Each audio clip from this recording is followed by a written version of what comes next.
ಭಾರತ ಮತ್ತು ನ್ಯೂಜಿಲೆಂಡ್ ನಡುವಿನ ಏಕದಿನ ಸರಣಿ ಸದ್ಯ ಕ್ಲೈಮ್ಯಾಕ್ಸ್ ಸ್ಟೇಜ್ನಲ್ಲಿದೆ. ಇವತ್ತಿನ ಪಂದ್ಯವೇ ಗೇಮ್ ಡಿಸೈಡರ್ ಆಗಲಿದೆ. ಮೊದಲ ಪಂದ್ಯವನ್ನ ಭಾರತ ಗೆದ್ರೆ ಎರಡನೇ ಪಂದ್ಯವನ್ನ ನ್ಯೂಜಿಲೆಂಡ್ ತಂಡ ವಿನ್ ಆಗಿತ್ತು. ಈ ಮೂಲಕ ಸರಣಿ ಸಮಬಲದಲ್ಲಿದ್ದು ಇವತ್ತಿನ ಪಂದ್ಯ ಗೆದ್ದವರು ಸರಣಿ ಕೈವಶ ಮಾಡಿಕೊಳ್ತಾರೆ.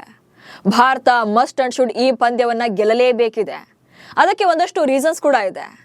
ಸೊ ಏನೆಲ್ಲ ಅನ್ನೋದನ್ನ ಈ ವಿಡಿಯೋದಲ್ಲಿ ಹೇಳ್ತೇನೆ. ನಾನು ಶಾಂತ. ನೀವು ಸುದ್ದಿ ಅನ್ನೋದ ಸಬ್ಸ್ಕ್ರೈಬರ್ ಆಗೋದಕ್ಕೆ ಮರಿಬೇಡಿ. 3 ಪಂದ್ಯಗಳ ಏಕದಿನ ಸರಣಿ ಸದ್ಯ ಸಮಬಲ ಆಗಿರೋದ್ರಿಂದ ಎಲ್ಲರ ಕಣ್ಣು ಈಗ 3ನೇ ಪಂದ್ಯದ ಮೇಲಿದೆ. ಈ ಪಂದ್ಯ ಇಂದೋರ್ನ ಹೋಳ್ಕರ್ ಕ್ರಿಕೆಟ್ ಮೈದಾನದಲ್ಲಿ ನಡೀತಾ ಇದೆ.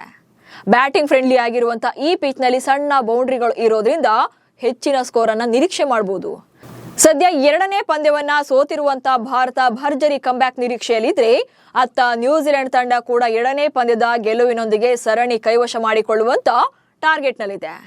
ಸೊ ಸರಣಿ ಕ್ಲೈಮ್ಯಾಕ್ಸ್ ಏನಾಗುತ್ತೆ ಅನ್ನೋದರ ಜೊತೆಗೆ ಭಾರತಕ್ಕೆ ಈ ಪಂದ್ಯ ಹಾಗೆ ಸರಣಿಯನ್ನ ಗೆಲ್ಲೋದು ಪ್ರತಿಷ್ಠೆಯ ಪ್ರಶ್ನೆಯೂ ಕೂಡ ಆಗಿದೆ. ಯಾಕೆ ಅನ್ನೋದನ್ನ ಒಂದೊಂದಾಗಿ ಹೇಳ್ತಾ ಹೋಗ್ತೇನೆ.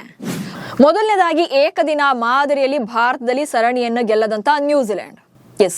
ಏಕದಿನ ಮಾದರಿಯ ಕ್ರಿಕೆಟ್ ಇತಿಹಾಸವನ್ನ ಕೆದಕಿದ್ರೆ ಭಾರತ ಹಾಗೆ ನ್ಯೂಜಿಲೆಂಡ್ ತಂಡಗಳು ಬರೋಬ್ಬರಿ 37 ವರ್ಷಗಳಿಂದ ಏಕದಿನ ಮಾದರಿಯಲ್ಲಿ ಸರಣಿಗಳನ್ನ ಆಡ್ತಾ ಇವೆ. ಬಟ್ ಮೇನ್ ಇಂಪಾರ್ಟೆಂಟ್ ಏನಂತಂದ್ರೆ, ಇಲ್ಲಿವರೆಗೂ ಕೂಡ ನ್ಯೂಜಿಲೆಂಡ್ ತಂಡ ಭಾರತದಲ್ಲಿ ಒಂದೇ ಒಂದು ಸರಣಿಯನ್ನು ಕೂಡ ಗೆಲ್ಲೋಕೆ ಸಾಧ್ಯವಾಗಿಲ್ಲ. ಸೊ ಈ ಸಲ ಕೂಡ ಭಾರತ ಇದೇ ಡಾಮಿನೇಷನ್ ಕಂಟಿನ್ಯೂ ಆಗಬೇಕು. ಹೀಗಾಗಿ ಕೊನೆ ಪಂದ್ಯವನ್ನ ಮಸ್ಟ್ ಅಂಡ್ ಶುಡ್ ಭಾರತ ಗೆಲ್ಲಲೇಬೇಕು. ನ್ಯೂಜಿಲೆಂಡ್ ತಂಡಕ್ಕೆ ಮತ್ತೊಮ್ಮೆ ಭಾರತದಲ್ಲಿ ಸೋಲಿನ ಆಘಾತವನ್ನ ನೀಡಬೇಕು.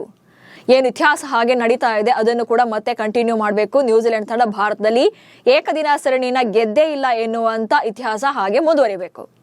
ಇನ್ನು ನೆಕ್ಸ್ಟ್ ಏನಂತಂದ್ರೆ, T20 ಸರಣಿಗೂ ಮುನ್ನ ಏಕದಿನ ಸರಣಿಯ ಗೆಲುವು ಬೂಸ್ಟರ್ನ ಕೊಡುತ್ತೆ. ಏನೀಗ ನ್ಯೂಜಿಲೆಂಡ್ ವಿರುದ್ಧ ಏಕದಿನ ಸರಣಿ ಇವತ್ತಿನ ಪಂದ್ಯದ ಮೂಲಕ ಮುಕ್ತಾಯಗೊಳ್ಳುತ್ತೆ. ಹಾಗೆ ಅನಂತರ 5 ಪಂದ್ಯಗಳ T20 ಸರಣಿ ನ್ಯೂಜಿಲೆಂಡ್ ವಿರುದ್ಧ ಶುರುವಾಗುತ್ತೆ. ಸೊ ಏಕದಿನ ಸರಣಿಯನ್ನ ಗೆದ್ದಾಗ T20 ತಂಡಕ್ಕೂ ಕೂಡ ಒಂದು ಕಾನ್ಫಿಡೆನ್ಸ್ ಸಿಗುತ್ತೆ, ಹಾಗೆ ಬೂಸ್ಟರ್ ಸಿಗುತ್ತೆ.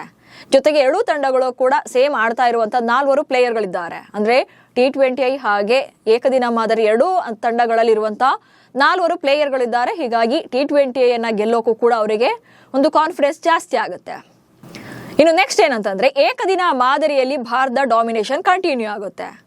ವೈಟ್ ಬಾಲ್ ಸೀರೀಸ್ ನಲ್ಲಿ ಜಗತ್ತಿನಲ್ಲೇ ಬೆಸ್ಟ್ ನಂಬರ್ 1 ಟೀಮ್ ಅಂದ್ರೆ ಅದು ಟೀಮ್ ಇಂಡಿಯಾ. T20 ಹಾಗೆ ಏಕದಿನ ಫಾರ್ಮ್ಯಾಟ್ ನಲ್ಲಿ. ಸೊ ಇದೇ ಮಾದರಿಯನ್ನ ಉಳಿಸ್ಕೊಂಡು ಹೋಗ್ಬೇಕು, ಇದೇ ಡಾಮಿನೇಷನ್ ಕಂಟಿನ್ಯೂ ಆಗಬೇಕು ಅಂದ್ರೆ ಈ ಸರಣಿಯನ್ನ ಭಾರತ ಗೆಲ್ಲಲೇಬೇಕಾದಂತ ಒತ್ತಡದಲ್ಲಿದೆ. ಅಂಡ್ ನಾಯಕನಾಗಿ ತವರಿನ ಮೊದಲ ಸರಣಿಯಲ್ಲೂ ಕೂಡ ಗಿಲ್ಗೆ ಅಗ್ನಿ ಪರೀಕ್ಷೆ ಇದು. ಕಳೆದ ಬಾರಿ ಆಸ್ಟ್ರೇಲಿಯಾ ಸೀರೀಸ್ ಮೂಲಕ ರೋಹಿತ್ ಶರ್ಮಾರನ್ನ ಕೆಳಗಿಳಿಸಿ ಶುಭ್ಮನ್ ಗಿಲ್ಗೆ ಏಕದಿನ ಮಾದರಿಯ ನಾಯಕತ್ವವನ್ನು ವಹಿಸಲಾಗುತ್ತೆ. ಬಟ್ ಅನ್ಫಾರ್ಚುನೇಟ್ಲಿ ಆಸ್ಟ್ರೇಲಿಯಾ ಸೀರೀಸ್ ನಲ್ಲಿ ಕ್ಯಾಪ್ಟನ್ ಆಗಿ ಮೊದಲ ಸರಣಿಯನ್ನ ಶುಭ್ಮನ್ ಗಿಲ್ ಸೋಲ್ತಾರೆ. ಆನಂತರ ಸೌತ್ ಆಫ್ರಿಕಾ ವಿರುದ್ಧ ಟೀಮ್ ಇಂಡಿಯಾ ಗೆದ್ರು ಕೂಡ ಅದು ತವರಿನಲ್ಲಿ ನಡೆಯುತ್ತೆ. ಅಂಡ್ ಅದಕ್ಕೆ KL ರಾಹುಲ್ ಅವರು ಕ್ಯಾಪ್ಟನ್ ಆಗಿರ್ತಾರೆ. ಬಟ್ ಈ ಸಲ ಮತ್ತೆ ತವರಿನಲ್ಲಿ ಶುಭ್ಮನ್ ಗಿಲ್ ನಾಯಕತ್ವದಲ್ಲಿ ಮೊದಲ ಸರಣಿಯನ್ನ ಆಡ್ತಾ ಇದ್ದಾರೆ. ಸೊ ಗಿಲ್ಗೂ ಕೂಡ ಇದು ಮೊದಲ ಸರಣಿಯ ಅಗ್ನಿ ಪರೀಕ್ಷೆಯಾಗುತ್ತೆ. ಅದು ಕೂಡ ತವರಿನಲ್ಲಿ ನಡೀತಾ ಇರುವಂತದ್ದು. ಈಗಾಗಲೇ ಔಟ್ಡೋರ್ ಅಲ್ಲಿ ಆಸ್ಟ್ರೇಲಿಯಾ ವಿರುದ್ಧ ಸೋತಿದ್ದಾರೆ.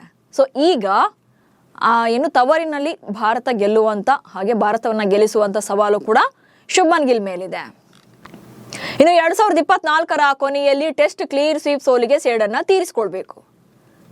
ಈಗಲೂ ಕೂಡ 2024ರ ಕೊನೆಯಲ್ಲಿ ಅಂದ್ರೆ ಆಗಸ್ಟೇ ಗೌತಮ್ ಗಂಭೀರ್ ಅವರು ಭಾರತ ತಂಡಕ್ಕೆ ಹೆಡ್ ಕೋಚ್ ಆಗಿರ್ತಾರೆ. ಆ ಟೈಮಲ್ಲಿ ಭಾರತ ಅಂದ್ರೆ 2024ರ ಕೊನೆಯಲ್ಲಿ ಟೆಸ್ಟ್ ತಂಡದ ವಿರುದ್ಧ, ನ್ಯೂಜಿಲೆಂಡ್ ಟೆಸ್ಟ್ ತಂಡದ ವಿರುದ್ಧ ಕ್ಲೀನ್ ಸ್ವೀಪ್ ಆಗುತ್ತೆ, ಅದು ಕೂಡ ಭಾರತದಲ್ಲೇ. ಸೊ ಆ ಸರಣಿಯ ಸೋಲು ಈಗಲೂ ಕೂಡ ಚರ್ಚೆ ಆಗ್ತಾನೆ ಇರುತ್ತೆ. ಸೊ ಆ ಸರಣಿಯ ಸೋಲಿನ ಸೇಡನ್ನ ತೀರಿಸ್ಕೊಳ್ಬೇಕು ಅಂದ್ರೆ ಈ ಪಂದ್ಯವನ್ನ ಗೆದ್ದು ಸರಣಿಯನ್ನ ಕೈವಶ ಮಾಡ್ಕೊಳ್ಬೇಕು ಭಾರತ. ಅಂಡ್ ನೆಕ್ಸ್ಟ್ 2026ರ ಮೊದಲ ಸರಣಿಯಲ್ಲೇ ಗೆಲುವಿನ ಶುಭಾರಂಭ ಮಾಡುವಂತ ಒತ್ತಡ ಇದೆ. 2026ರ ಇಸ್ವಿಗೆ ಕಾಲಿಟ್ಟ ಮೇಲೆ ಟೀಮ್ ಇಂಡಿಯಾ ಆಡ್ತಾ ಇರುವಂತ ಮೊದಲ ಅಂತಾರಾಷ್ಟ್ರೀಯ ಸರಣಿ ಇದು, ಏಕದಿನ ಮಾದರಿಯ ಸರಣಿ.